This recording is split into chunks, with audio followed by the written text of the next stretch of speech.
กุลเจ้าขนามตั้งบนป่าแดดหน่อเนื้อนาบุญเจริญพรญาติโยมคุณร่วมบุญร่วมแรงศรัทธาพระเจ้าทันใจ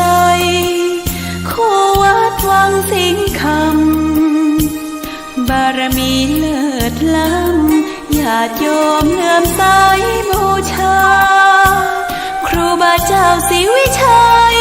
ให้พรมวลมิตรสิทธาพระประจำวันเกิดเสริมดวงชะตาให้อาหารปลาหน้าวัดสุขใจเชิญร่วมบุญสงน้ำพระธาตุน้อมใจอภิวาทขอบุญสุขใจสุขกายไหว้พระขอพรองค์พระเจ้าทันใจหลวงพ่อประเสริฐเจริญพรอวยชัยให้ท่านสุขใจทั่วกัน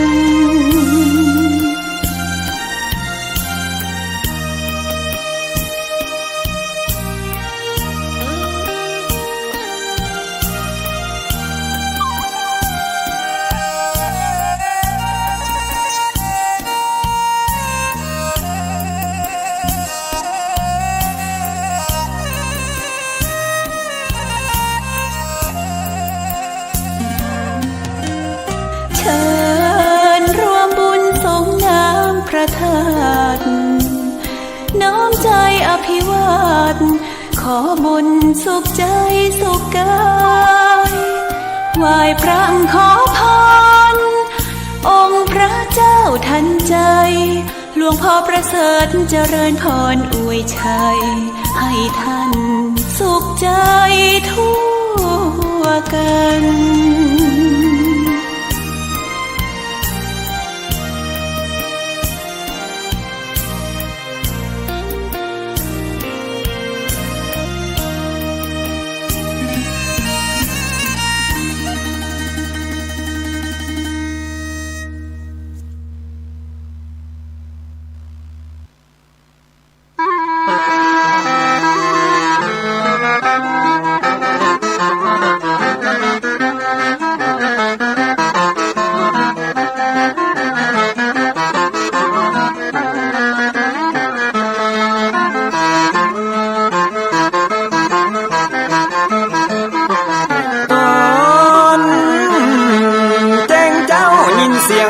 ขันก่อนที่ตะวันจะขึ้นขอบฟ้า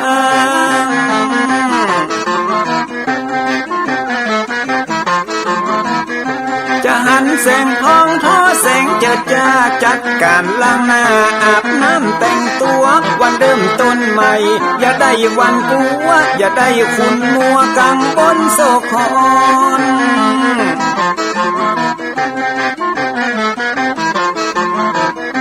อย่าเอาน้ำขุ่นมาขังคอนอย่าเอาน้ำฮ้อนมาลวงหัวใจฮ้อนอ้วมอารมณ์ขุ่นคองมาตอนรับวันใหม่นี้น้องของได้น้อมเอานำทำคำสอนของพระชินวรประเสริฐเลิศล้ำ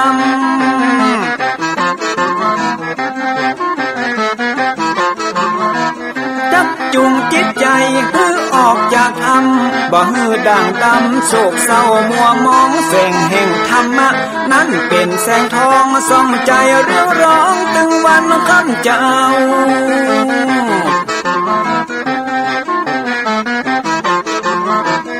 เอาศีลมานำเอาธรรมมาเฝ้าคือจิตใจเฮา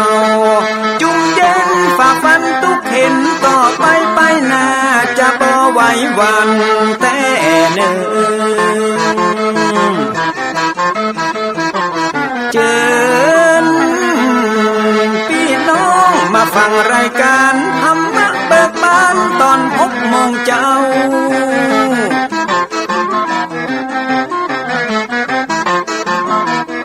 ฟังธรรมปื้นเมืองอันเป็นแบบ บเบาท่านพระครูวิสิทธิ์ศิลาพรตั้งใจเจ้าคณะตำบลป่าแดดนอนในเจ้าอาวาสวัดวังสิงคำตนนี้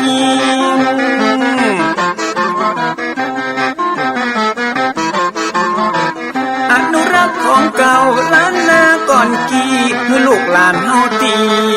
เกิดมาด้วยกันรักษาของดีเก่าเกลือได้อยู่กู้ถิ่นล้านนาฟังทำแล้วของแผ่วจิตใจเหมือนป่าอยู่ในนาทีนั้นนาม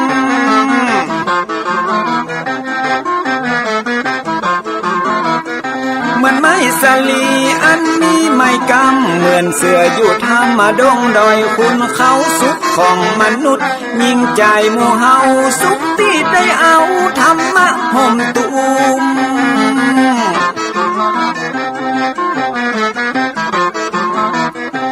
ใจคนใดมีธรรมห่อหุ้มใจคนนั้นจุม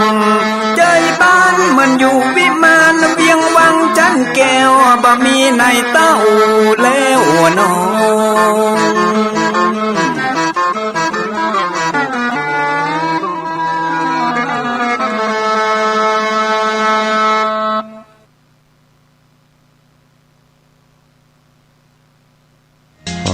ยกมือ10 นิ้วกราบนบนอบน้อมยังพระติรัตนแก้วเจ้าตั้ง3 ประการอันมีพระพุทธพระธรรมพระสงฆ์อันเป็นสรณะที่เปิงที่เคารพนับถืออันสูงสุดในชีวิตกราบคารวะแตบไตไวยสาปุญญาปารมีธรรมพระมหาเถรานุเถระเจ้าคณะพระสังฆาธิการภิกษุสงฆ์สมณเณรจุตนจุองค์อันหมายมีพระเดชพระคุณหลวงปู่พระเทพโกศลติปรึกษาเจ้าคณะภาค7เจ้าอาวาสวัดศรีโสดาพระอารามหลวงตำบลสุเทพอำเภอเมืองจังหวัดเชียงใหม่พระเดชพระคุณหลวงป่อท่านเจ้าคุณเจ้าคณะจังหวัดเชียงใหม่เป็นต้นเป็นประธานตลอดจนครูบาสังฆเถระเจ้าภิกขุสงฆ์สามเณรจุตนจุองค์ด้วยความเคารพขอเจริญสุขเจริญปรญาติโยมศรัทธาสาธุชนติ่นจองห้องวัดจุหนุ่มเท่าใจยิงขอน้อมต้อนรับทุกท่านเข้าสู่รายการมรดกธรรมกำเมืองต่างสถานีวิทยุพระพุทธศาสนาแห่งชาติและสังคมคลื่นเพื่อการศึกษาพระพุทธศาสนาและวัฒนธรรมส่งสัญญาณกระจายเสียงจากวัดฝ่ายหินตำบลสุเทพอำเภอเมืองเชียงใหม่จังหวัดเชียงใหม่ในระบบคลื่นความถี่ FM 104.50 เมกะเฮิรตซ์สถานีวิทยุพระพุทธศาสนาวัดหนองไก่ตำบลสันปะยางอำเภอแม่แตงจังหวัดเชียงใหม่ส่งสัญญาณกระจายเสียงในระบบคลื่นความถี่ FM 99.75 102.0 และ 89.25 เมกะเฮิรตซ์และสถานีวิทยุพระพุทธศาสนาจังหวัดเชียงรายส่งสัญญาณกระจายเสียงในระบบคลื่นความถี่ FM 99.50 เมกะเฮิรตซ์ตลอดจนวิทยุชุมชนเสียงตามสายหอกระจายข่าวตามวัดวาอารามตามหมู่บ้านต่างๆที่ครูบาสังฆะท่านเจ้าอาวาสตลอดจนต่างป่อแก่ป่อแคว้นได้เปิดออกลำโพงหอกระจายข่าวเสียงต่ำสายของวัดวาอารามของบ้านต่างๆเพื่อญาติโยมศรัทธาได้สดับรับฟังกันอยู่ในเวลานี้พร้อมกันนี้เจริญปรญาติโยมที่ได้ติดตามต่างเฟซบุ๊กเฟซไลน์ต่างเว็บไซต์ต่างๆบอกว่าจะเป็นเฟซบุ๊กของวัดวังสิงห์คำเฟซบุ๊กของ104ธรรมะคลายเครียดเฟซบุ๊กวัดไฟหินเฟซบุ๊กของตันตุเจ้าบ้านนอกทิตะสิโป ตลอดจนหลายๆ Facebook ที่เป็นญาติธรรมในรายการได้ฟังแล้วก็ได้กดแชร์กดไลค์ส่งต่อๆกันไปเพื่อให้ญาติธรรมได้สดับฟังเสียงธรรมะกันอยู่ในเวลานี้เราก่อนแล้วแชร์ได้กดแชร์ไลค์อาตมภาพพระครูวิสิทธิ์ศรีลาภรณ์เจ้าคณะตำบลป่าแดดเจ้าอาวาสวัดวังสิงห์คำตำบลป่าแดดอำเภอเมืองเชียงใหม่จังหวัดเชียงใหม่เป็นผู้ดำเนินรายการก็นำธรรมะสาระปืนบ้านปืนเมืองทำข้าวมาเทศนาฮือท่านทั้งหลายได้รับฟังกันเป็นประจำถึงวันตั้งแต่เวลา6 โมงถึง7 โมงเช้าโดยประมาณยกเว้นพี่น้องที่ฟังสัญญาณจากดอยม่อนจำปีวัดพระแก้วจังหวัดเชียงรายก็ฟังกันเมื่อค่ำยามคืนต้องกราบขอบพระคุณในเมตตาปรมีของท่านผู้อำนวยการทุกสถานีเจ้าหน้าที่ช่างเทคนิคผู้ควบคุมการกระจายเสียงทุกท่านทุกสถานีตัวเองและขอบคุณเจ้าของ Facebook ทุกท่านที่ได้กดแชร์กดไลค์กันประกันวันนี้เป็นวันพระเป็นวันศีลการเวลาวันเวลาล่วงเลยผ่านพ้นโดยความรวดเร็วว่องไวจากวินาทีเป็นนาทีเป็นชั่วโมงเป็นวันเป็นเดือนคลาดเคลื่อนไปโดยบันิ่งบอยู่ได้บรอไผวันเวลาผ่านพ้นบ่ได้รอไผสักคนไม่ใช่ว่ารอคนนั้นรอคนนี้ไม่มีวันคำว่ารอไปของเปิ้นเรื่อยๆเพราะฉะนั้นเฮาท่านทั้งหลายจะต้องโดยตามการเวลาฮือตันตื่นเช้ามาก็คิดพิจารณาตลอดจนตรวจสอบในรอบวันที่ผ่านมามีอันยังอันใดที่มันขาดตกบกพร่องก็เสริมเติมให้มันดีขึ้นอันไหนที่มันดีแล้วก็เสริมเพิ่มเติมดีขึ้นไปเรื่อยๆวันนี้เป็นวันพระวันศีลทางรายการที่ได้จัดมาโดยตลอดเมื่อวันพระวันศีลมาถึงก่อนที่จะได้ฟังน้ำฟังธรรมก็จะได้เชิญชวนสาธุชนญาติโยมทั้งหลายเข้าเฝ้าองค์พระผู้มีพระภาคเจ้าโดยการไหว้พระสมาทานศีลและฟังพระธรรมเทศนาเป็นลำดับไปโอกาสบัดนี้ใครที่ได้เตรียมขันหรือว่าพานดอกไม้ธูปเทียนไว้ก็จัดเตรียมเพื่อเรียบร้อยแล้วก็ดังที่ได้บอกมาโดยตลอดว่าวันพระวันศีลถ้าเป็นไปได้เชิญชวนพุทธศาสนิกชนทุกท่านได้นุ่งขาวห่มขาวอันเป็นสีของความบริสุทธิ์ผุดผ่องและพอให้เป็นระเบียบเรียบร้อยที่สำคัญก็เป็นการประกาศให้เจ้าโลกได้ฮู้ได้ทราบว่าเฮาเป็นพุทธศาสนิกชนทุกวันพระทุกวันศีลบอกว่าจะเป็นศีลน้อยศีลใหญ่ถ้าเป็นไปได้อีพ่ออีแม่ญาติโยมศรัทธาลูกหลานตันเต้าเยาวชนคนดีใส่ชุดขาวนุ่งขาวห่มขาวก็จะได้เป็นระเบียบเรียบร้อยดูแล้วสวยสดงดงามก้อยๆฝึกกันไปเมินไปมันก็จะชินแล้วก็จะทำให้รู้ว่าโอ้เมื่อถึงวันพระวันศีลนี่ประเทศไทยเฮาหรือทั่วโลกที่นับถือพระพุทธศาสนาปากันนุ่งขาวห่มขาวแล้วลองรับตาจินตนาการว่าภาพนั้นมันจะประทับใจต่อใดอันนี้ตุลุงได้เชิญชวนและรณรงค์มาโดยตลอดเนอะวันพระวันศีลเตรียมขันข้าวตอกดอกไม้ถ้าไปวัดได้ก็ไปวัดไปวาไปใส่ขันข้าวตอกดอกไม้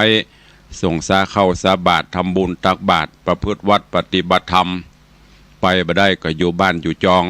นบไหวสาเอาเนอะโอกาสบัดนี้เชิญทุกท่านเข้าเฝ้าพระผู้มีพระภาคเจ้าพร้อมกันนะโอกาสบัดนี้อิมินาสการเร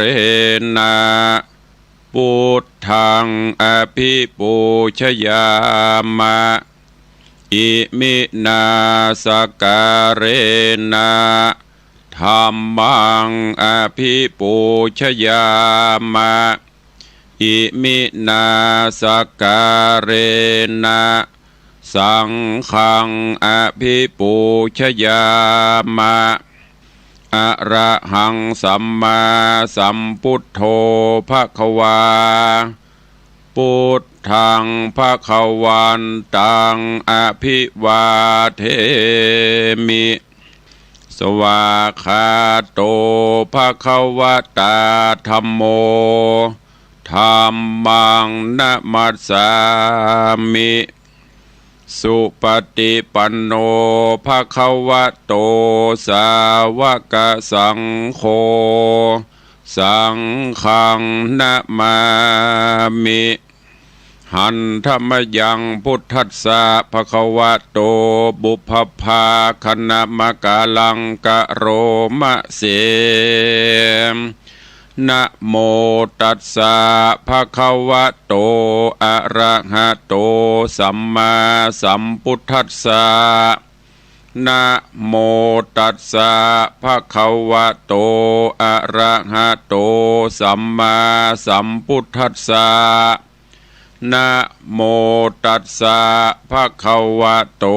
อะระหะโตสัมมาสัมพุทธัสสะอิติปิโสภะคะวะอะระหังสัมมาสัมพุทโธวิชชาจรณะสัมปันโนสุขโตโลกวิทูอนุตตโรปุริสะธัมมัสสารถิสัทธาเทวะมนุษสานังพุทโธภควาติสวากขาโตภควตาธัมโมสันทิฏฐิโกอากาลิโกเอหิปัสสิโกโอปนะยิโกปัจจตังเวทิตโปวินยูหิติสุปฏิปันโนภควโตสาวกสังโฆอุชุปฏิปันโนภควโตสาวกสังโฆยายะปฏิปันโนภควโตสา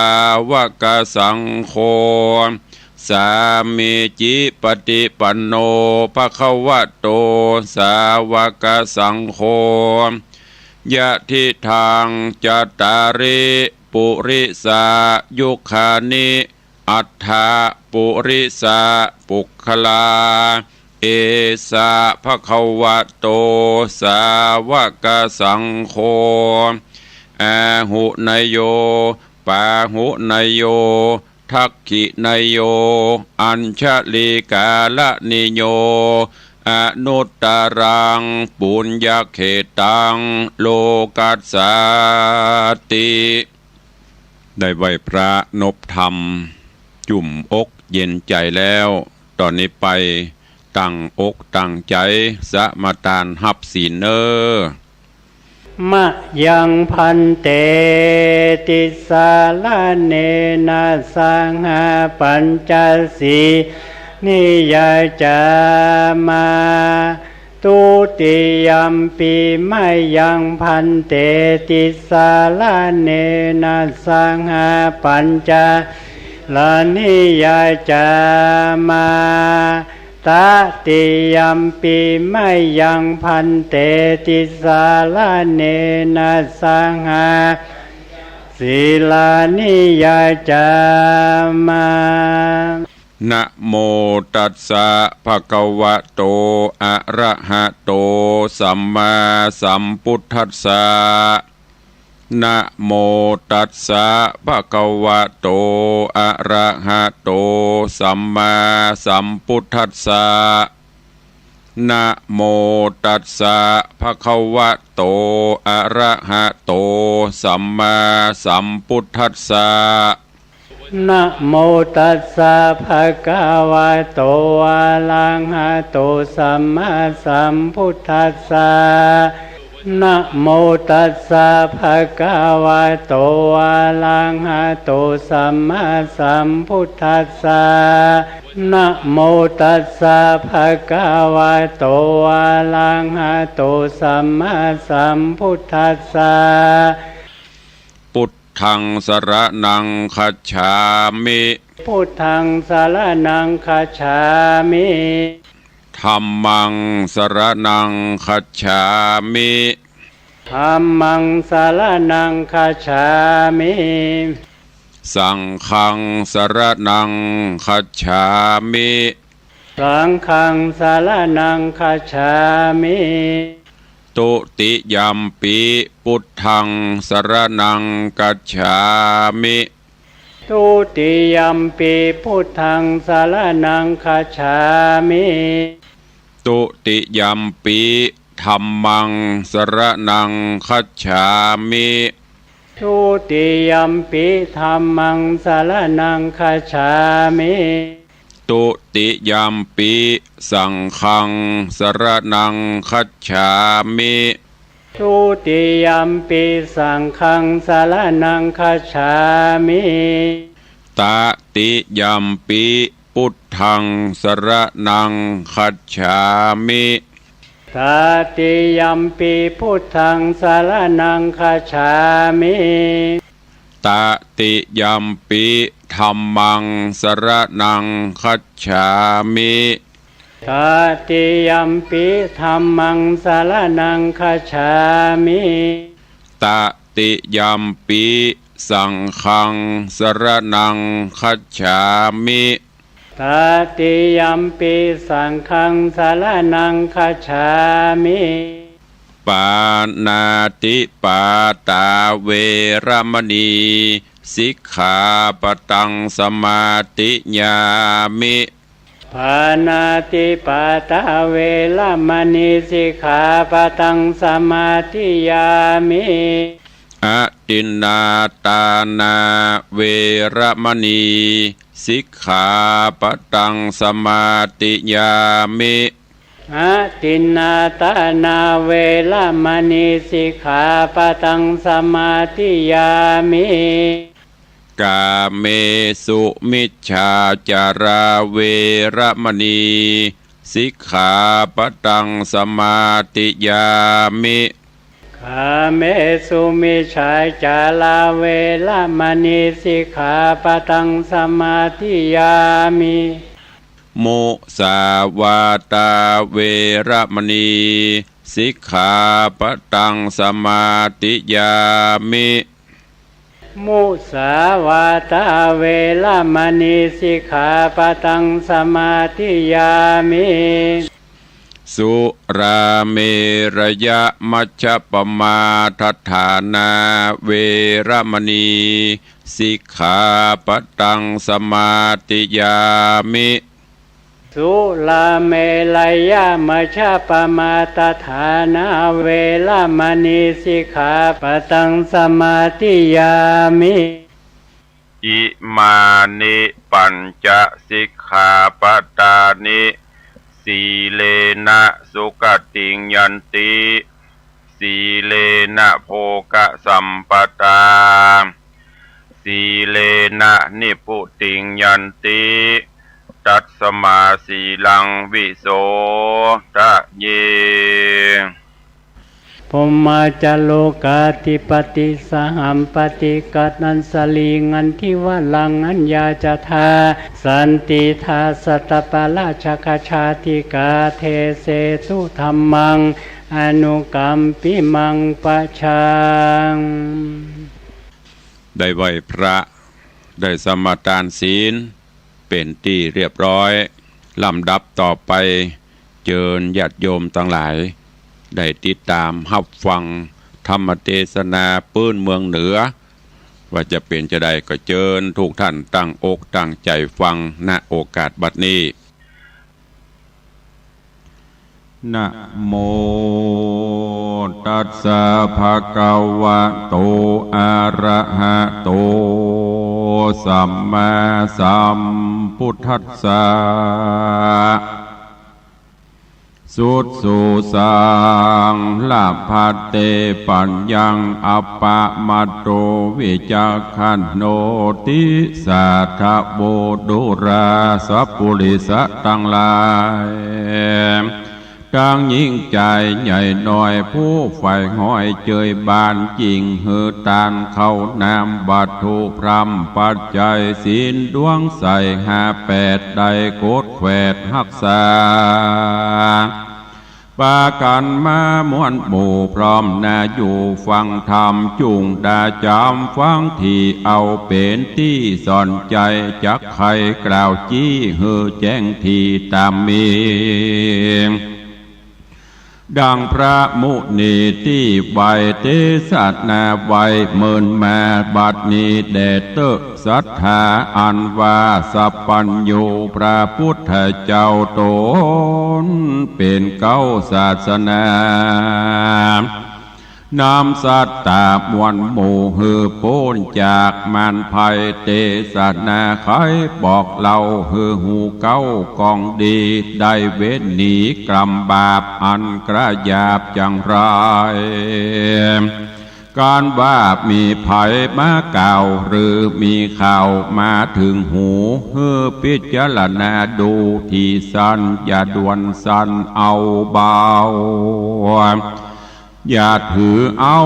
นุ่นงิ้วใจจุ่งติ้วเอาหินพากันฟังเขาจะโดยง่ายก็จ้างฮ้อนให้ไปลางตุกปะปังจ่องหอยได้ตำก้อยเครื่องกาพองก็จะหือใดพ้องก็ไกลหือเสียแม่นลูกเมียมากล่าวอย่าฟังเฝ้าตัวตามแม่นคนหลายล้ำใหญ่น้อยมากล่าวถอยกรรมดีว่าตนบุญมีมาเกิดตนเจ้าว่าตนผาเสดมีมาจูงพิจารณาสันส่องฮือแม่นจ้องกองดีดังราชสีห์ตัวหนึ่งเราอยู่ป่าเศร้าหิมพานต์หานกวางฟันมาจางอันสัตว์ปากวาง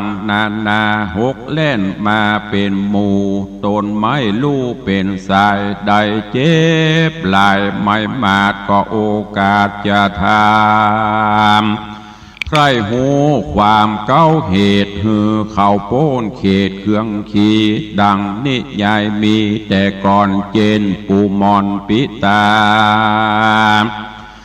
ว่ายังมีกระต่ายตัวหนึ่งนาบ่อไรนอนอยู่ใต้ต้นตาลพงสำราญมาม้อยดาจักม้อยหลับไปล้มกวัดไกวลายหลากหน่วยตันหักไปโบน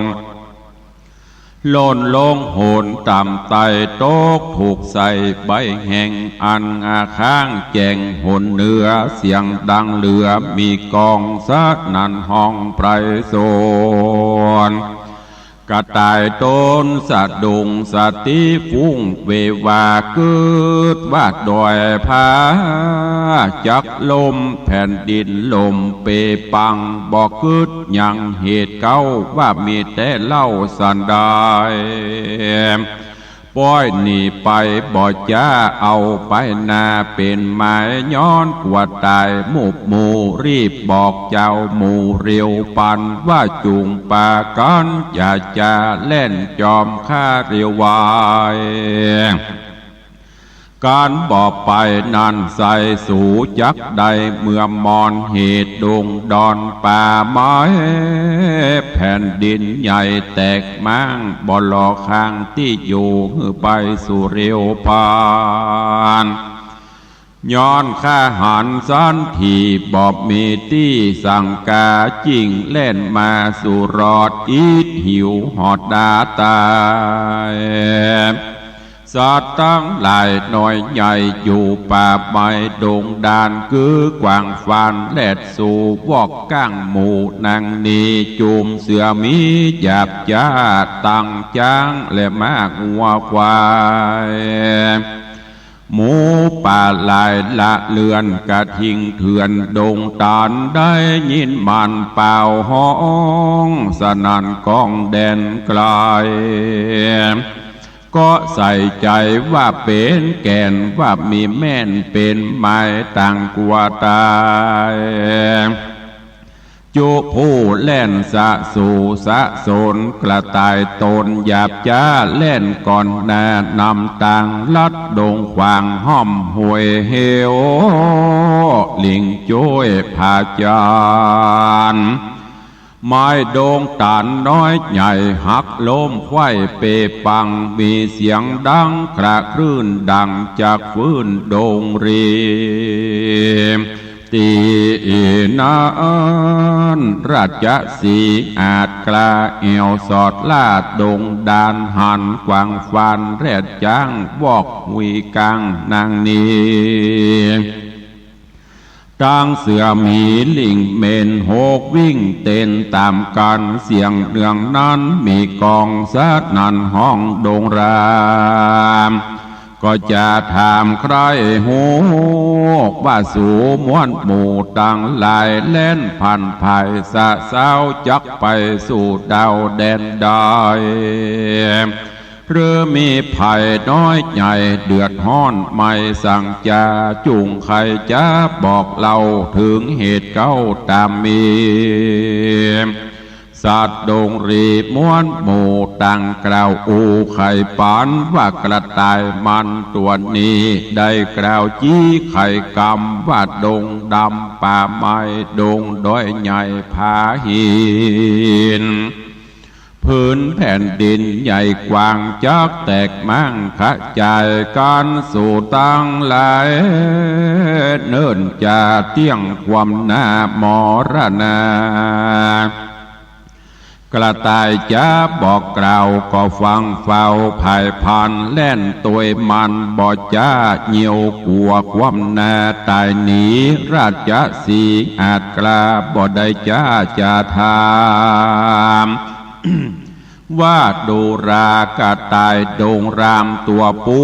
มึงได้หูและหันวาดในดงตันใหญ่กว้างแผ่นดินลมแมงในจามยิ่งใครจะกล่าวอูบอกเจ้าหมู่ตั้งหลายกูนี้หมายใครพอฮือแจ้งต่อกับตาจุงไกลกลาปอกเต้าไปที่เก่าบัดเดียวกระต่ายดงเขียวหยาบจาก็กล่าวว่ากำไปคาดแด่เจ้าดงไพรตัวอาจคาบ่มรณาเป็นทีย้อนเฝ้าหนีกลาพรากยิงโป้นจากต่างตายข้าบ่หมายคืนสู่ยังที่อยู่เดิมตีราชสีเถื่อนท่องก็ส่งเสียงห้องเร็วปันคมขนาบมันบ่จ้าว่ากูจักฆ่ามึงตายมึงอย่าหมายเล่นลีไปอยู่ที่แดนใดกระต่ายดงไพรนั่นใส่กันราชสีใหญ่คมขนาบสันทะถาบยินกลัวก็ก้มหัวหมอบอยู่บ่จังกล่าวอูไข่กำแล้วเฝ้านำไปนาป่าเจ้าป่าราชสีตั้งสัตว์ดงรีน้อยใหญ่หมื่นตัวได้เป็นตรารีบไกลกลาไปสู่ยังที่อยู่ต้นตาลกระต่ายดงดานนานเล่าก็บอกเล่าตามมีราชสีกวาดหูว่ากระต่ายลับอยู่สำราญมีหน่วยตาลตกใส่ใบตาลใหญ่อันแห้งค้างอยู่แจงหนเนื้อ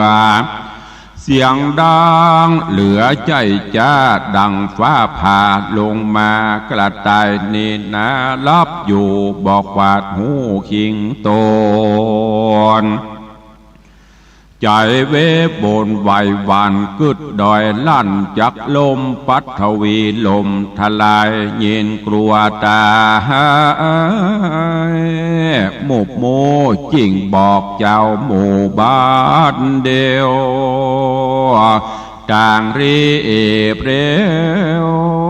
เล่นกว่าลัดดันป่าดงนา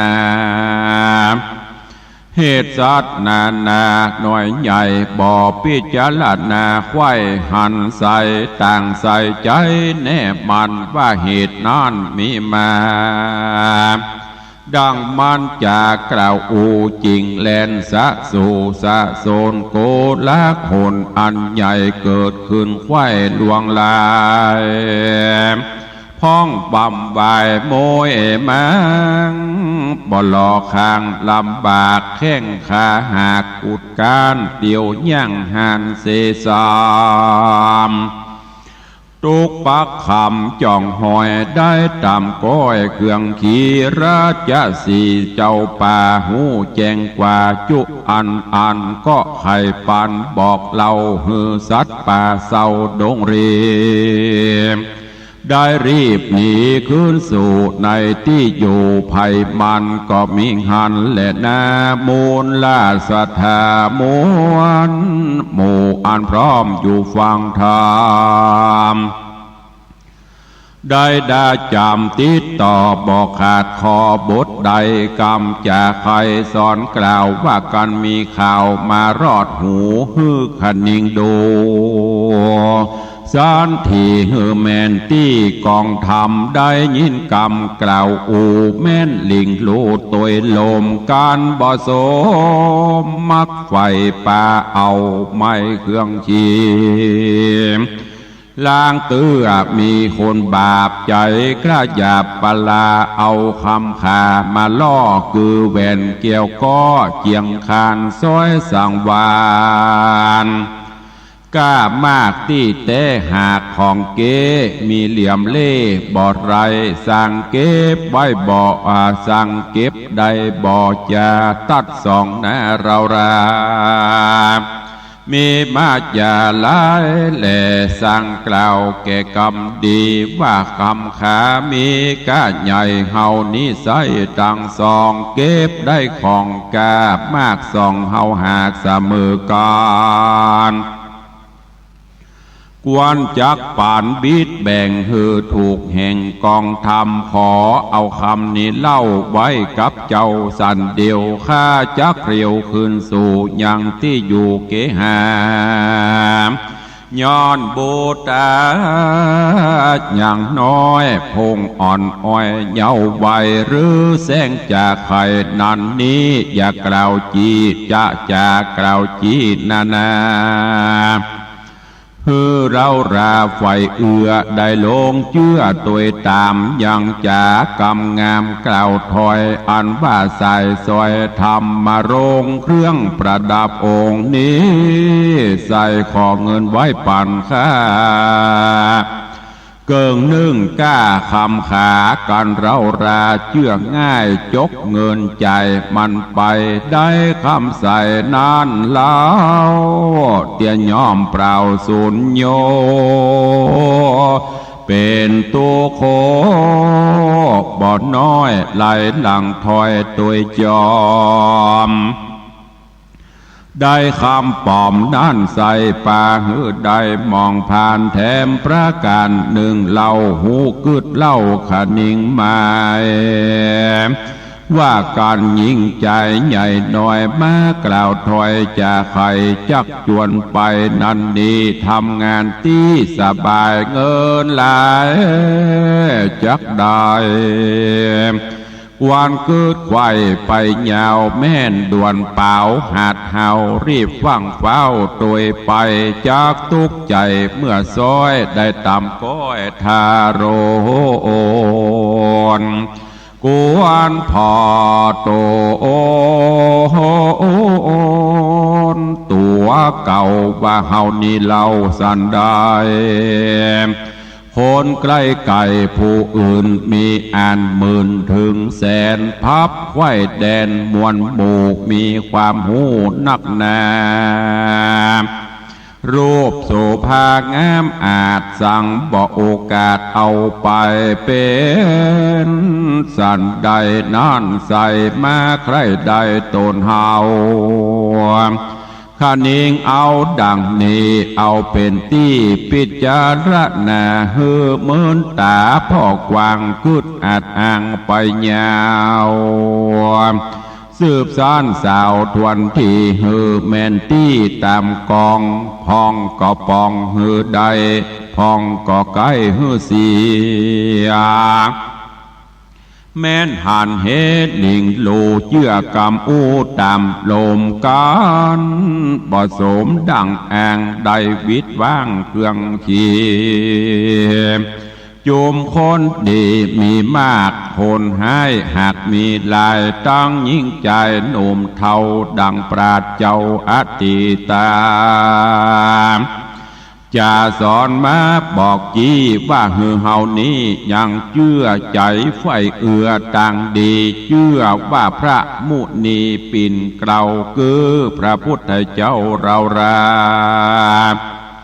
ตราดพระญาขวาดหูไผ่บอกอูไข่ปานหูและหันแจงทีบ่มีที่สงสัยหูพิจารณาไป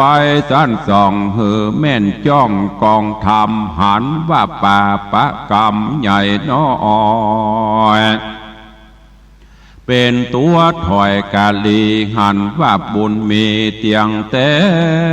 บาปมีแน่เป็นมาเชื่อว่ายิงใจหน่อยใหญ่ตกอยู่ใต้เวรกรรมการกระทำกรรมบาปอันกระยาบกาลีบาปกรรมมีตอบใส่ได้ตกให้จังไรกันกลาไกลละพรากตายละจากเมืองคนยอมเอาโต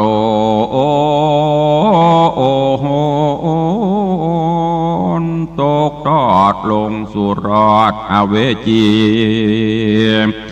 การกระทำดีนั่นใส่สั่งบุญไว้บอกขาดบ่ประมาทลาสาบุญจักป่าส่งอยู่เฮือได้อยู่เจยบานย่อสุขสำราญข้ามเจ้าบ่โศกเศร้าเครื่องขี่การตายหนีกลาพรากดับจิตจากเมืองคนย่อมเอาตนไปเกิดจานฟ้าเลิศเมืองสวรรค์บ่อยาจะเลนามูลลาดศรัทธามวลหมู่ตีพร้อมน่าอยู่ฟังธรรมฟังแล้วจำจดชื่ออย่าได้เหือหายนี้ดังบาลีแต่ไทยอันตั้งไว้ว่าสุดสู่สังละพัตเตปัญญังอัปปมัตตังวิจักขโน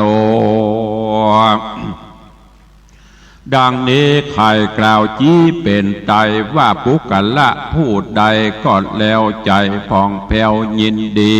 ฟังเมธีปราชเจ้าอันบอกเล่าไขกา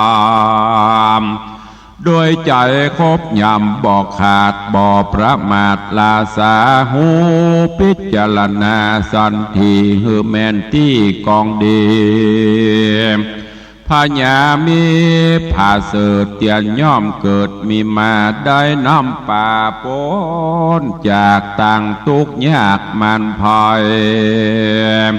แม่นคนไกลกะแม่นคนใกล้ไก่ใหญ่น้อยมากล่าวถอยไข่กำจูงจะจักจูงนำนันนี้กวนคืดที่พิจารณาอย่านำนาลิงโลตามกำอูคนลายจ้างป่าวายเมื่อซอยได้ตามก้อยมองผ่านดังนิทานบอกเล่าว่าสัตว์ป่าเศร้าดงนาฟังกระต่ายจ่าเอิ้นเป่าก็ฟังเฝ้าตัวไปบอกกะนิ่งในกึดสอดพ้องมวยมอดมรณา พ้องแข้งขาหักลากได้ลำบากเครื่องคิดดังราชสีตัวอาจหูกึดกวาดหันสายสัตว์ดงไพรใหญ่น้อยกล้ากลาดกร้อยต่างวัยคือโป้นต่างตายจุผู้ได้อยู่สวัสดีนั่นแหละนะเนติตังขีญาสังวันนัตนาวิเศษจะห้องเหตุธรรมเทศคำสอนเรื่องอย่าถือนุ่นงิ้วหื้อติ้วหินผาก็บังโกมโสมหรือเอสเดชก็ได้รับฟังกันจบลงไปแถมตอนหนึ่งแถมเรื่องหนึ่งในเรื่องของพระธรรมเทศนาที่เจ้าวันนี้ก็ได้นำมาฝากฝังเป็นธรรมะปรรณาการคือกับพอออกไม่ออกศรัทธาในเรื่องของการอยู่ในโลกเหล่านี้ขอให้เป็นผู้ที่มีความหนักแน่นจะไปเป็นคนหูเบาจะไปเป็นคนเจือง่ายลำไปอย่างได้ทำเพิ่นว่าจะไปถือนุ่นงิ้วคือติ้วหินผาก็คือเวลาได้รับข่าวสาร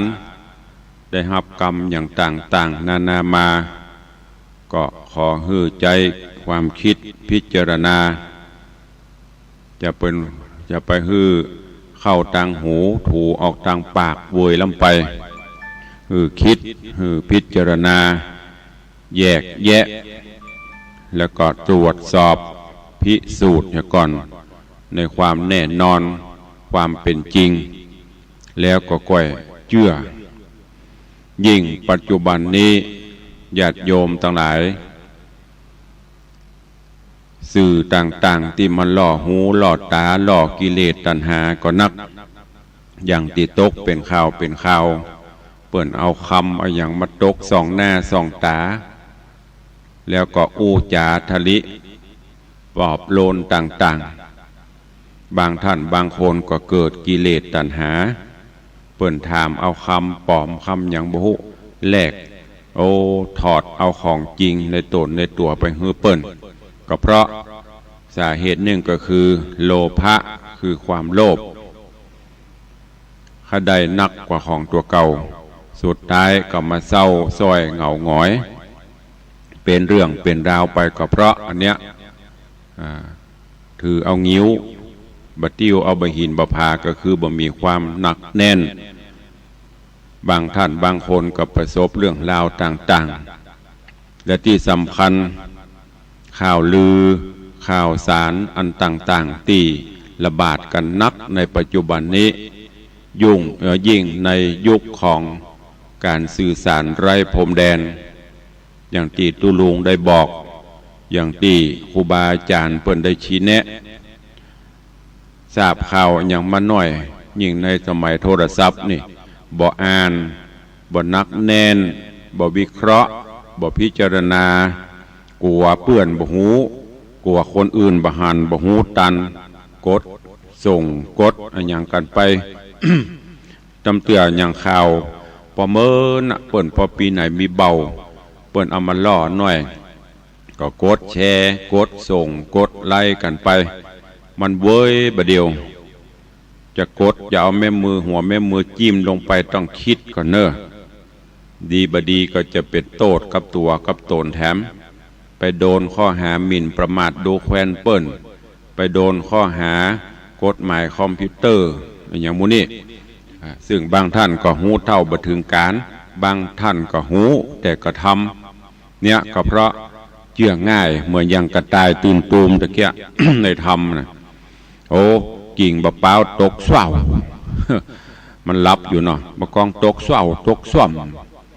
บ่พอแล้วว่ามันเป็นไอ้หยังไอ้หยังตกไผนี่หยังที่ไหนตรวจสอบดีๆก่อนก็บอกเนี่ยประหลาดประเด็ดลุกล่นไปปะเปิ้นหมู่หลักจะหมู่ไอ้หยังสัตว์ป่ากวางละมั่งฟันอย่างต่างๆนกหนูต่างๆ ก็บอกสู่เขาเข้าใจเนอะปุ้นแผ่นดินลมแผ่นดินสไลด์ปวดไหลหลังบรรลมนี่เนอะหนีบันนี้ตายเนอะอันหมู่นั้นกับปดโทษตัวลมแต่หูแต่บหูจนมีราชสีห์มาสั่งฮือมึงโล่นอย่างมันนี้กระต่ายก็บอกฮือโอ้ปุ้นท่านเจ้าป่าเจ้าเขาประเด็นนี้นะแผ่นดินมันถล่มพวกดินหยุดดินปังไม่ใช่เหมือนเมืองน่านไม่ใช่เหมือนตั้งเชียงรายเนอะอันนี้มันถล่มทลายปุ้นขั้นหนีตายมันนี่บอกเขาก็ล่นมันเนี้ยราชสีห์แต่กาแต่กาท่านเจ้าอันปลากูไปพอปตกกระตายกระตุกวดตายสันยงมันไปบ่ได้นะเดี๋ยวจะตายนะไปมันจะไปกับบ่ไปพอคือมันหูมันหันแน่แจ้งแหก่อนโยนไปถึงที่แต่สุดท้ายเป็นว่าการบะเป้าการต่านตกลงมาบ่ได้อันเนี้ยญาติโยมทั้งหลายก่อนที่เราจะว่าอย่างฮื้อไผได้ยินกรรมอย่างมาก็จ้างบ่ต้องไปโซนเรื่องของเปิ้นโซนตัวเก่าเฮานี่อัตตาตัวตนของเฮานี่เป็นจะได้ทำดีละกาสร้างความดีไว้นักก่อบางเตื้อความดีของเฮามีสักนิ้วเปิ้นสร้างความดีจัดนักความชั่วอาจจะมีสักน้อยความบดีมีสักน้อยก็เอานั่นน่ะมาตลบมันเล่าว่าเฮาเปิ้นอันเนี้ยมันเป็นสุดท้ายมาความเสียหายมันเกิดคนที่ฟังกับฟังแล้วก็เอาไปใส่นมเห็นหน่อยใส่ไข่เห็นหน่อยใส่ซอสใส่น้ำปลาเข้าไปแหมปรุงแต่งจากเรื่องน้อยเป็นเรื่องใหญ่สังคมเฮาเลยอยู่ยากปัจจุบันนี้ไอ้ที่ดีๆเปเลอะบ่พอแม้แต่ข่าวสารก็เหมือนกันญาติโยมทั้งหลายลองพอเตอะข่าวดีๆกิจกรรมดีๆที่ผู้อื่นเปิ้นทำบ่มีอย่างที่เขาว่าน่ะข่าวหายลงฟรีข่าวดีเสี่ยงสตางค์เดี๋ยวเฮาเนี่ยการเนี่ยงานดีๆเจิญมาเปิ้นก็ตึ้มมาแต่ถ้าอันข่าวบดีนี่ปดโทมันเหมือนแมงงูหัวเขียวหมู่เฮาก็ลุ่มเข้าไปตัวซ้ำเติมเปิ้นเข้าไปตัวก็มีหลายท่านที่เป็นนักข่าวนักอ่านข่าวหน้าจอทีวีน่ะไอ้เมื่อตัวอ่านข่าวนี่ใส่ไข่ใส่นมใส่แป้งใส่สปะพอดีตัวเก่าโดนเข้าไปแล้วจะหูสึกนะท่านทั้งหลายก็เช่นเดียวกันเพราะฉะนั้นขอฝากไว้คิดพิจารณาก่อนที่จะถูออกปากออกไปกรรมออกไปแล้วบางเตื้อมันก็แสลงหูบางเตื้อมันก็สร้างความเดือดร้อนก็ขอฮื้อนักแน่นไว้เอาใบหินห้อยคอไว้เอาบะพาห้อยหูไว้พ่องเจาะหูแล้วใส่จี้หูก็คือมันนักเนี่ยคนเท่าบกรเพิ่นใส่จี้หูนะเพิ่นคือทวงหูเป็นปริศนาคือนักแน่นจะไปเชื่อง่ายคิดพิจารณาเอาอย่างพระพุทธเจ้าเพิ่นคือหลักพิจารณาตามหลักกลามสูตรนะจะเชื่ออย่างก็ตามจะไปหันว่าคนนี้เป็นครูบาอาจารย์ของเฮาเราเนี่ยเป็นต้นจะไปหันว่าคนนี้เป็นที่เคารพนับถือต้องหูต้องพิสูจน์โดยตัวเองแม้แต่หลักธรรมคำสอนของพระพุทธเจ้าตุเจ้าเอามาเทศน์ครูบาอาจารย์เอามาอู้เฮาก็ต้องคิดพิจารณาแยกแยะก่อนว่าแต่บัดแต่อันนี้ฝากไว้กับญาติโยมเฮาท่านทั้งหลายในสังคมปัจจุบันนี้น่าห่วงคนเฮาไปถือเอากระงิ้วถือเอากระนุ่นความเบาบ่มีความหนักแน่นเชื่อง่ายและสุดท้ายก็เสียใจยิ่งอย่างที่ประวัติอย่างที่บอกจะตกทองตกอย่างน่ะแม้แต่ตู้เจ้ายังโดนนะตู้ลุงเจ้ากระถินเจ้าพระป่ามาฮื้อเนอะโอ้มันแต่งตัวมันน่าเอาหรอก ภูมิฐานอย่างนั่งรถเบนซ์รถเก่งมาหรอกแต่งตัวใส่สูทติ้วกระเป๋าเฮปโต้อูดีท่านบรรนักแน่นแต่นะสุดท้ายเชื่อเปิ้นก็โดนอย่างที่หลายๆรูปหลายองค์ครูบาอาจารย์ที่โดนนั่นน่ะอันขอกล้าใจสักน้อยเนาะเดี๋ยวจะไปติดต่อเจ้านายจะไปพิมพ์นั่นพิมพ์นี้ขอ5,000นี่เถอะมาถ้านักมาถ้าเป็นแสนนะขอ5,000ถ้าวัดไหนคือ10 วัดก็50,000ละถ้าได้แต่ก็ดีแต่สุดท้ายมันมันกินกันง่าย แล้วก็ทำนำปลาฮื้อวัดอื่นเดือดร้อนทำฮื้อผู้อื่นเดือดร้อนผลสุดท้ายมันตามมาเดือดร้อนกันหมดคนก็เลยไม่ค่อยไว้ใจกันไปละอันนี้ขอฝากไว้เนอกับอีพ่ออีแม่กับลูกหลานเยาวชนคนดีที่ฟังรายการอยู่จะไปเชื่ออย่างล้ำไปง่ายเกินไปคิดพิจารณาให้ดีๆยิ่งเฉพาะให้มาเนื่องอย่างที่เพิ่นบอกตะเกียประกอบนี่มันมีประเดี๋ยวนี้ก็มีแต่มันเปลี่ยนรูปแบบอะไรจุไปหลอกลวงไปขายตัวขายหยังสุดท้ายมาน้ำตาเจ็ดหัวเขาแม้กระทั่งยังลูกหลานคนดีเยาวชนคนดีทั้งหลายหนุ่มสาวทั้งหลายนะยิ่งเล่นเฟซเล่นไลน์เล่นไอ้อย่างน่ะโทรศัพท์ปัจจุบันเนี่ยเพิ่นเอาหูไผ่บะหุมาใส่หน้าตาดีหน่อยรอหน่อยเอาแล้วอีล่าบะกินข้าวบะกินน้ำเป็นกำกึดเป็นครั้งเป็นใครนัดปบนัดปะกันไปสุดท้ายก็เสียตัวโอ้กับมันเป็นกู้เป็นกิมกับอีล่าบล่าเหยบ่ต้องเดือดร้อนของล่างได้อยู่ป่ายไม้มันถึงตกลงมาอันนี้ไปอยู่ไหนบ่ฮู้พ่อแม่บ่ฮื้อไปโดนกำเป้ากำสุยเนี่ยหูเบาเชื่อง่าย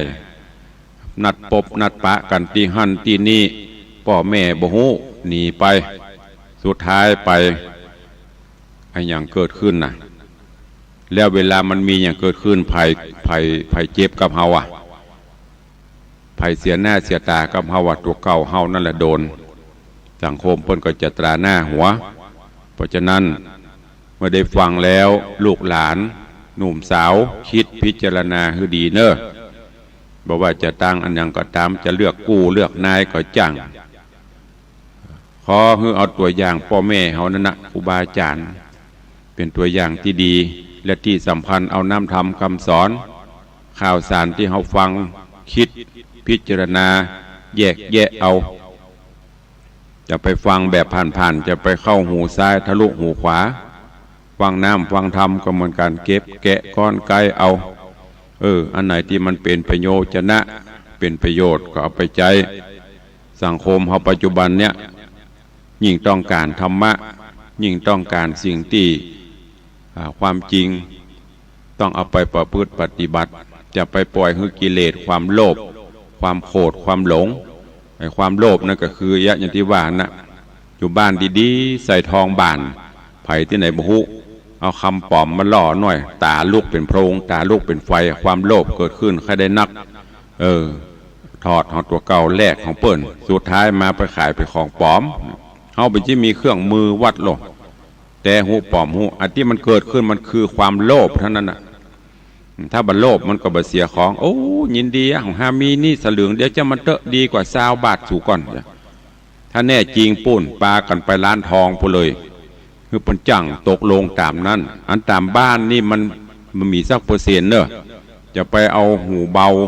จะไปเกิดความโลภนำไปเรื่องความหลงความใคร่อย่างต่างๆก็เหมือนกัน